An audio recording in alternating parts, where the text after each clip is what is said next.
when so many others didn't. Maria Hinojosa, CNN, New York. The nation's airlines are gearing up to resume commercial flights this morning. Here's what we know so far about their plans. Travelers encouraged to check with individual airlines for specifics. Some airlines, like Delta, say they will remain grounded through the end of the day, while others, including U.S. Airways and Northwest, are resuming limited schedules. When flights do resume, expect much tighter security measures. New check-in procedures will include more thorough searches, no more curbside services and remote check-ins, and a total ban on knives. Now, we have dramatic new details from the final moments of United Airlines Flight 93. That was the hijacked airliner that crashed in the field in Pennsylvania. The clues come from the cockpit transmissions and cell phone calls made by passengers. CNN's Kelly Arena has this story. Sometime before United Airlines Flight 93 went down in Pennsylvania, a microphone in the cockpit was left open. Air traffic controllers heard shouting, someone yelling, "Get out of here!" The microphone is momentarily turned off. It comes back on. Scuffling is heard, and again, a voice yells, "Get out of here!" The microphone is again turned off. When it's turned on again, it is clear the pilot is no longer in the cockpit.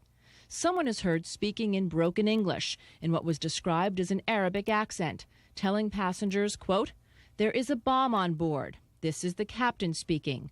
Remain in your seat. There is a bomb on board. Stay quiet. We are meeting their demands. We are returning to the airport." While this was going on in the cockpit, we have information about what was happening in the cabin. One passenger, 31-year-old Jeremy Glick, was flying with his 2-month-old child.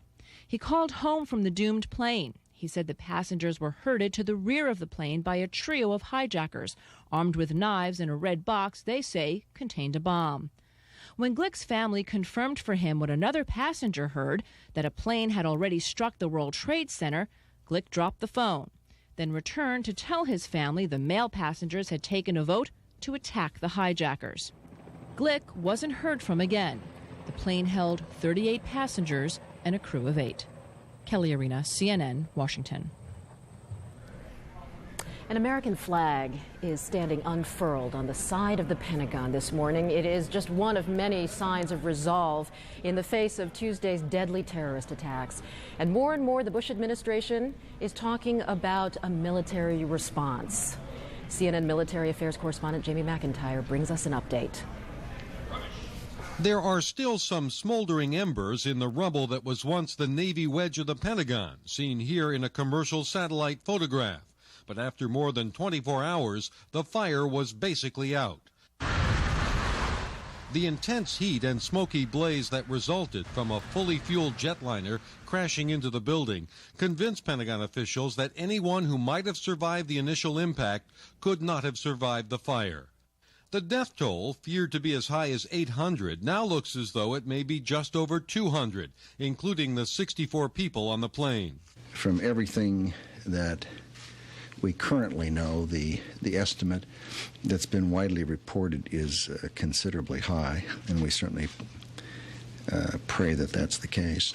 The attack penetrated 3 of the Pentagon's 5 rings, and the fire spread through the wooden roof. For now, roughly 1/2 of the Pentagon is closed, sealed off by armed sentries posted at all 5 rings on all 5 floors. Now the search is for evidence. FBI agents lined up to slowly comb the area, looking for pieces of plane wreckage. It will take months, if not years, to repair the damage to the Pentagon. And thousands of Pentagon workers, including the chiefs of the Army and Navy, have been relocated to temporary offices. In a recorded message to U.S. troops, Secretary Rumsfeld again hinted military retaliation is coming. It is my duty as head of this department to tell you that more, much more, will be asked of you in the weeks and months ahead. This is especially true of those who are in the field. We face powerful and terrible enemies, enemies we intend to vanquish, so that moments of horror, like yesterday, will be stopped. So far, the only military deployments are defensive. An aircraft carrier off the coast of New York is one of dozens of ships patrolling the east and west coasts. Air National Guard planes are flying protective cover over major U.S. cities. Rumsfeld warned that a military campaign against terrorists and their supporters will be neither easy nor quick. It will take, he said, a sustained and broadly based effort. But will it work, he was asked. His reply, only time will tell. Jamie McIntyre, CNN, The Pentagon. And now to the search for suspects. Law enforcement sources tell CNN as many as 50 people may have been involved with the planning and executing of Tuesday's terrorist attacks. Heavily armed officers swarmed the Westin Hotel in Boston's Copley Square yesterday. 3 people described as material witnesses taken into custody. They are among a number of people in Boston and Florida the FBI says it has taken in for questioning. The investigation also has focused on 2 brothers with United Arab Emirates passports whose names were on one of the hijacked plane's manifests. Authorities have searched the Vero Beach, Florida homes of Adnan and Amir Bukhari. The pair received training at a Florida flight school. Authorities say phone records and other evidence may lead to co-conspirators and eventually the mastermind. We have, in the last 24 hours, taken the manifests and used those as an evidentiary base and have talked to many of the families of the victims and have successfully, I believe, identified many of the hijackers on each of the 4 flights that went down. We also have identified through a number of leads, principally at the cities of origin, a number of individuals whom we believe may have had something to do with the hijackings, and we are pursuing those leads aggressively. Authorities say the people involved in the plot may not have known one another. Carol? Well, what would you like to know about this attack? You can log on to our homepage to email us your questions, and then you can watch our coverage, and we will ask the experts on the air. The only thing you need to remember is CNN.com. In fact, joining us right now from London is an expert in terrorism. Dr. Magnus Ranstorp is an internationally recognized scholar in the study of terrorism, and he joins us now. Good morning. Good morning. Well, what you know of the details right now of the FBI investigation, as they say, as many as 50 people may have been involved in organizing and executing this terrorist plot. What do you make of those numbers? Does that sound realistic to you? No, I think in terms of the scale and scope of this catastrophic mass casualty terrorism event, that number seems to suggest that there are many nationalities involved and that there were many handlers and teams involved. And I think that very quickly the FBI and the authorities and the intelligence agencies will be able to quickly identify who have been part of these terrible terrorist events. Mm-hmm. Well, the main suspect being discussed right now in the United States is Osama bin Laden. Do you believe that he is responsible for this terrorist attack? Well, he has the motivation, he has the capability. If there are several nationalities involved in this attack, it is almost beyond certainty that he has had some responsibility into having at least planned and authorized the attack. And I think that most of the spotlights will be focusing on very quickly on dealing with the problem of Osama bin Laden and Al-Qaeda. And in terms of dealing with the problem, some of the options the administration is looking at right now, for example, small-scale covert actions targeting bin Laden or all the way to a broad campaign of bombing. In terms of strategy, what makes sense to go after a man who has been successfully hiding from the United States?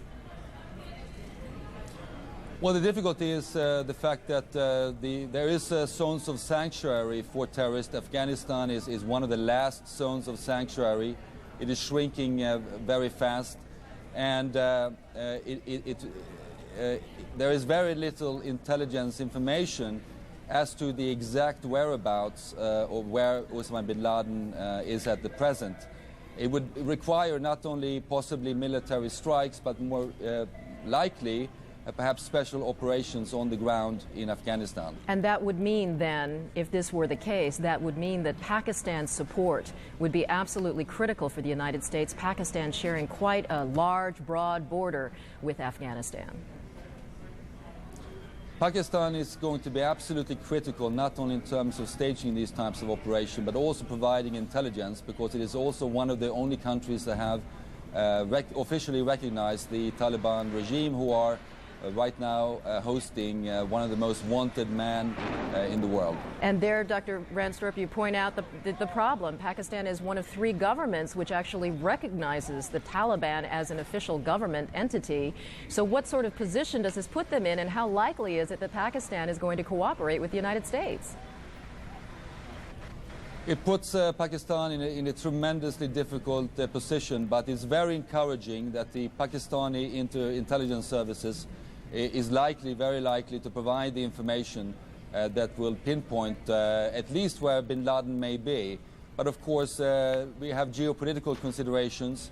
It is a very difficult region with a nuclear standoff between Pakistan and India, Afghanistan, and of course the troublesome southern republics of the former Soviet Union bordering Afghanistan. But the zone of the zones of sanctuary where bin Laden can be hiding is certainly shrinking, and I think the days are numbered for those who have been responsible for this act. But what you're suggesting also intact is you're suggesting that not only does the United States have to plan on some sort of air campaign, but you're saying that the United States or perhaps NATO forces have to actually put people on the ground in Afghanistan and go after Osama bin Laden in that manner. Well, Osama bin Laden is symbolic of a wider problem where you have free-roaming Islamic revolutionaries who have roamed after the end of the war of ending the Soviet occupation of Afghanistan. And many of these fighters have shown up in Bosnia, Kashmir, as well as in Chechnya. And there's a whole hierarchy of individuals. So it's not just taking out Osama bin Laden, but also part of his organizational infrastructure. How big is this organization, Dr. Ranstorp? How big is this organization? How many people are we talking about? Well, at the top, we are talking about a hierarchical organization. Principally, the top leadership consists of Egyptians, as well as Afghans and Osama bin Laden himself. We're talking there about 25, 30 people in top positions. But of course, we're talking about thousands of other nationalities where Osama bin Laden have been influencing, financing, and trying to utilize for various operations against particularly American targets around the world. Dr. Ranstorp, then, are you describing an impossible target? You're talking about people of different nationalities in different countries, thousands of people scattered around the world. Yes, but in terms of the coordination, the orchestration, the planning, the finances, it's an imperative not only to go after bin Laden, but also his top lieutenants. Then, of course, you have to deal with a number of different free-roaming individuals who are scattered. It's going to be a protracted campaign. It's going to take a long time. There's not going to be any quick solutions in terms of just military strikes. But I think that the United States, with the rest of the free and democratic world, will expend every single possible effort to at least resolve and to eliminate part of this problem. So be as specific as you can, Dr. Ranstorp. How do you see, if there is retaliation for these strikes in the United States, how do you see that retaliation unfolding and over what amount of time? I think that there is, of course, pressure on the United States to do something, but I think it has been acting very prudently, trying to trace back the chain of events, to try to get as much evidence as possible before the situation becomes very volatile, when the United States may strike back. And of course, it has to have and gather the necessary intelligence, and there I think the Pakistanis will offer invaluable information of the whereabouts of Osama bin Laden. All right, thank you very much, Dr. Magnus Ranstorp, for joining us this morning. Vince? Well, all across the nation, people have come together seeking comfort and support. Candlelight vigils were held last night, not only in Washington and New York, but in many other U.S. cities. More images now from those gatherings.